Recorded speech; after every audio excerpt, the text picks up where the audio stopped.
There's a lot to talk about with the political panel. Let's get to it. They are Shermichael Singleton, Republican political consultant who worked on the Romney-Ryan campaign, among others.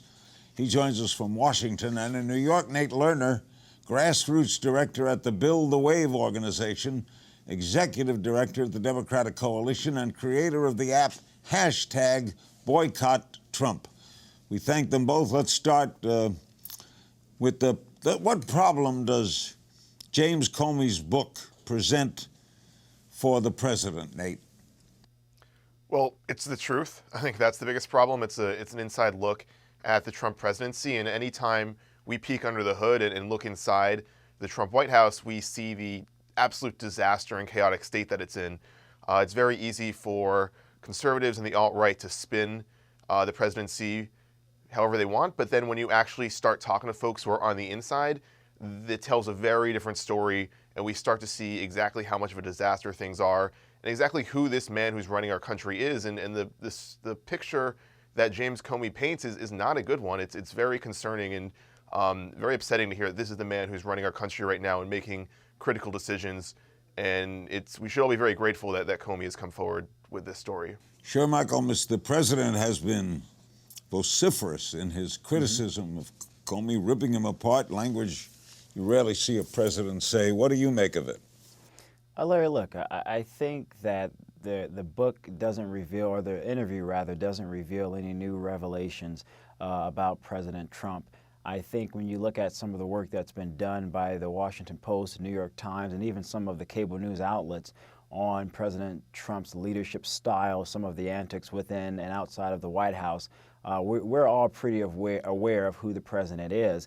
And people still voted for him with all of his flaws. With that said, I think for a lot of people, and I was looking through my tweets from CNN commentators and even some folks from MSNBC who were saying, okay, they're on the fence with Comey's interview, Larry, in part because it appeared to be a little showboating on Comey's side. If he would have just stuck merely to the facts as it relates to his experiences with President Trump and his analysis based upon his experience as an attorney, as an FBI director, then I think he would have won more people over. But I think if you're already against Trump, you remain where you are. If you're an ardent supporter of Trump, you remain in that camp. I don't think you're going to be seeing any individuals really changing sides here. Sure, Michael, though, you, as a Republican, do you believe Comey? Larry, this is what I think. I think that as it relates to President Trump and his leadership style, I have always articulated that it was problematic. Actually, months before he ever became president, when I was working for Dr. Ben Carson as a candidate, I was not for President Trump because he was not in sync with my views of conservatism, morals, or ethics. As it relates to James Comey's personal experiences with Donald Trump, I cannot say what's true and what's not true. I guess people will have to take him at his word. But for me, I think that there are certainly problematic aspects of Donald Trump's presidency, as there were during his candidacy. But in spite of all of those things, people still elected him. So I think we are going to have to try our best to operate within the confines that currently exist. Nate, Comey did keep notes after every meeting with Trump, did he not? He did. He kept notes. And he, is someone who we can trust as a source, and it's very frustrating to hear him be dismissed for showboating. That's been a line that's been going around, not just in Republican circles, but you're seeing it on CNN a bit as well. And it's really not fair. It's if anyone is showboating, it's not James Comey. He's not exactly the kind of man to do so. He has a story to tell. He's coming forward with that, and we need to accept it as fact because he has no reason to lie. He has no incentive. Never before in history have we seen a CIA director or an FBI director come forward like this, and it's absolutely astonishing, and it's being treated with the severity that it has been, but at the same time, it's being dismissed a little bit too much, and I think we need to take a step back and look at the significance of this in the scope of history, and we've never seen anything like this before, so let's all appreciate this for what it is, and it's a pretty big deal. Sure, Michael, what kind of problem do you think the book might pose for Robert Mueller and the Russian probe? Well, look, if I was Robert Mueller and you're looking into President Trump And you're looking at some of the research, or not research, but documentation rather, that James Comey allegedly kept very detailed information about his multiple accounts with President Trump, with other individuals, and even in private. You are going to be concerned because you want to keep a lot of that information close. You want to keep a lot of that information confidential. And I think what happens now is with Comey's interviews that are going to continue, and with this book, he's going to reveal a lot of things that I think the special counsel would like to keep sort of secretive, as they do, I think, do give revelations, if you will, into some of the thinking that he and those who are assisting him may have as it relates to looking into Russian collusion, President Trump, and even those who were around him during his candidacy and even now within the White House. Nate, what do you make of the president calling Comey a slimeball, even saying he should be in jail? Are you a little shocked at that kind of vitriol? I'm not shocked in the least. I mean, this is what we've come to expect from our president, which is, quite sad. However, any communications director would tell their candidate or their president to not respond to Comey, especially like this. And it's very telling that Trump has obviously ignored the advice of his staff and just gone completely off the rails. And his response, it clearly suggests that he's scared, he's frustrated, he's angry, and he does not have the temperament that we should expect from a president. And that's extremely concerning considering all that he has on his plate right now, especially in Syria, especially with elections coming up, especially domestically. And here he is going off on the former CIA director about a book. He has more important things to worry about. And it's so frustrating to see this from our president. And it's become normal, which is, again, even more frustrating and more sad. Shermichael, do you think he might fire Ron Rosenstein and or Robert Mueller, or might he pardon Manafort and Flynn and Cohen and Kushner? Mm-hmm. Yeah, Larry, no, I don't think that's going to happen. I think there's a certain part of the president that would like to fire those individuals. Look, I understand why. They have been a pain or a thorn in his side, if you will. I think all people would get that. But I think to fire those individuals would create a constitutional crisis that we have never seen before, and it would put Donald Trump's presidency at jeopardy, where I think even Republicans would be obliged to say this is a step too far. I don't think he's willing to take that risk. I think there are individuals around him, even his close friends on the outside, who have said, look, we get that this is a problem for you. We get it's been difficult for you to govern the way you would like. But these are the realities of which you have to lead, and you have to move forward in spite of. And I think Donald Trump is going to recognize that and continue to move forward. Let's move to another area. Nate, what do you make of the airstrikes against Syria? So the airstrikes are, they're a simple solution to a very complex problem. And what's frustrating is they're not going to have a larger impact that we would like. They're not going to end the war. They're not going to stop Assad. And what's extremely scary, though, is they could bring us into a larger conflict. It could lead to more involvement in Syria. It could lead to, in a worst-case scenario, war with Russia or Iran. So there's such a high level of risk involved right now that the bombings really don't seem to be the best solution in my mind. I think we need to explore more diplomatic measures. If this is an area that so many countries are invested in, why aren't we all sitting down at the table and addressing it directly? If we're so concerned about the children who are being hurt by chemical weapons attacks, why don't we take in more refugees? Or why don't we fund more refugee camps? Why don't we call on other nations like China to step up and fund these camps and take in more refugees? It's just really concerning when you see this simple approach to a very complex problem. We see the same thing with immigration. And Donald Trump has not historically been someone who measures risk and reward effectively. And I think he assumes there's going to be a lot of reward coming out of this very high risk that he's taking. And that's not the case at all.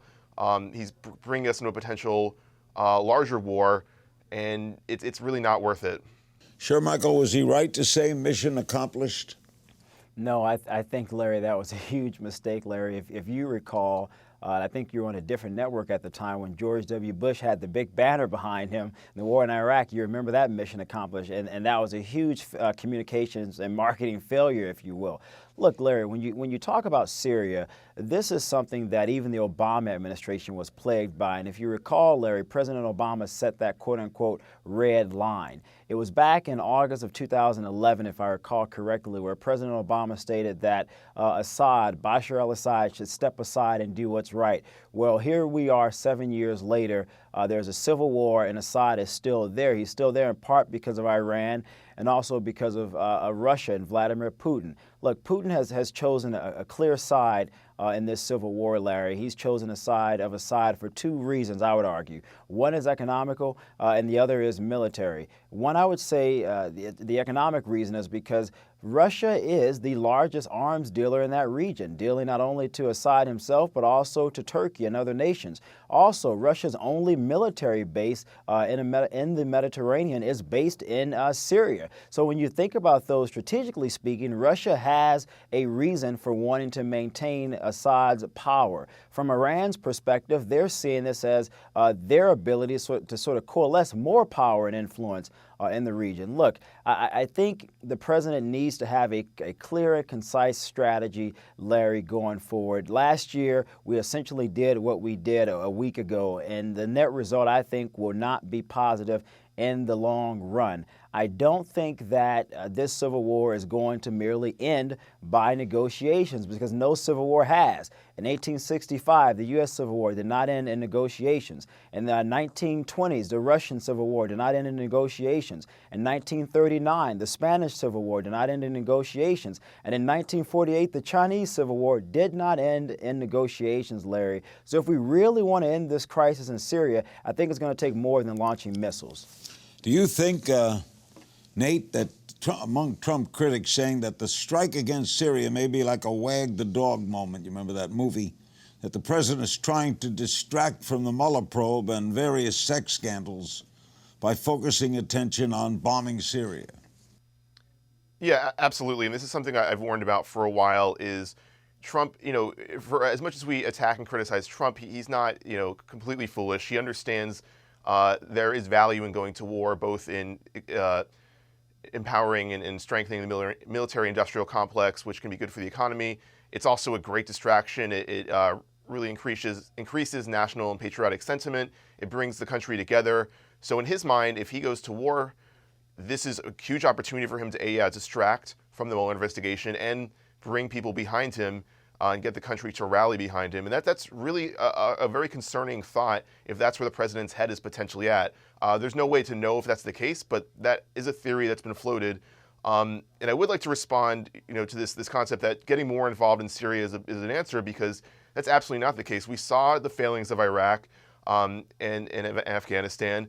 And what's scary this time, though, is Russia and Iran are heavily involved in this conflict as well. So if we get more involved, we're potentially putting ourselves in direct conflict with those powerful nations, which could then drag us into a larger war with those countries. And despite all the U.S.'s military might, that doesn't mean a war with Russia is going to be easy. Remember, this is a country that experts have said have hacked into our power grid, have hacked into a lot of our departments of state. Our Department of State have hacked into a lot of our government departments. And a war with them is not going to be as simple as just boots on the ground. It's going to get very dirty very fast. And the last thing we want to do is get dragged into a larger conflict with any powerful nation, or get dragged into a larger conflict with Syria. I think, diplomatic means are not always how civil wars end, but this is not a usual civil war. This is one that's dragged on for a while. There have been hundreds of thousands of casualties, and there are very powerful nations involved that have a lot of influence. So I think if we get all the parties at the table, we sit down, there can be a resolution beyond just more military conflict, because that isn't going to solve anything. It's just going to increase the problem. All right, Shermichael, in another area, what do you make of Paul Ryan's retirement and the fact that he's not stepping down as the Speaker of the House, and that he's also endorsing Majority Leader Kevin McCarthy of California as his successor? Some people say Ryan should leave now. No, yeah, Larry, what's so interesting to me as a Republican and as someone who's a commentator is that we actually haven't seen a lot of coverage of this, Larry. And I know, the Comey stuff, et cetera, is more salacious. I get it. But when you think about this is a sitting Speaker of the House, of the party in control, the majority that's actually stepping down. Now, look, Ryan said he's stepping down because of family reasons, et cetera. But I am led to believe that it also has a lot to do with the fact that when you look at polls leading up to midterms in November, it is not looking good for Republicans, Larry. And I don't think Paul Ryan wants to lead the House majority, where that majority is now in the minority. Many would blame his leadership or lack thereof because of that. So I think Paul Ryan is trying to think of this in a twofold approach. Maybe I can stay on at least until November or at least for a few more months and step aside without having to take on all the baggage if we do indeed leave. But I think he probably should go ahead and just leave now. Republicans need someone as Speaker of the House who's going to be able to give direction to the House caucus and to individuals who are running for re-election to continue to raise money. And I think it's going to be really difficult for Paul Ryan to do that when there's going to be so many members wondering who's going to be the next speaker. What is that leadership going to look like? What direction are we headed towards? Who's going to continue to raise money for the conference? And then you also have individuals who are going to be vying for that seat. So I think it's probably in his interest and the interest of the party for him to just go ahead and step aside now so that the majority can choose someone else to lead them going forward. Do you like McCarthy? I think he's a decent gentleman, Larry, but I don't think that the Speaker should have endorsed anyone yet. You still have, remember, Larry, Steve Scalise out of Louisiana, who has been a favorite among House Republicans as well. And so I think the Speaker should have just stayed out of this and sort of see where a majority of the members would like to place their votes before choosing someone too soon. And Nate, former Vice President Joe Biden said he's not ruling out a presidential run, but also says he's hoping some other folks step up. You think he'll run? I think it's a bit too early to say. I don't like to speculate on presidential elections, especially this far out. I will say, though, Joe Biden would be a very competitive and strong candidate. I think he would be a really ideal candidate to win back a lot of the Obama voters who went for Trump, especially in the Rust Belt. That being said, I think it is time to bring on some fresh new faces, and we have a very deep bench right now where we're in a very fortunate situation as Democrats, where we have a lot of strong up-and-coming candidates with a very wide range of backgrounds. And I'm extremely excited to see 2020. I think it could get a little bit of a rough battle, but at the same time, that can only be good for the party, good for energy, and really a good opportunity to show off how strong our party is and all of the diverse and accomplished people who stand behind us and represent us. Nate and Shermichael, thanks so much for your time today. Thank you so much, Larry. Thank you as well.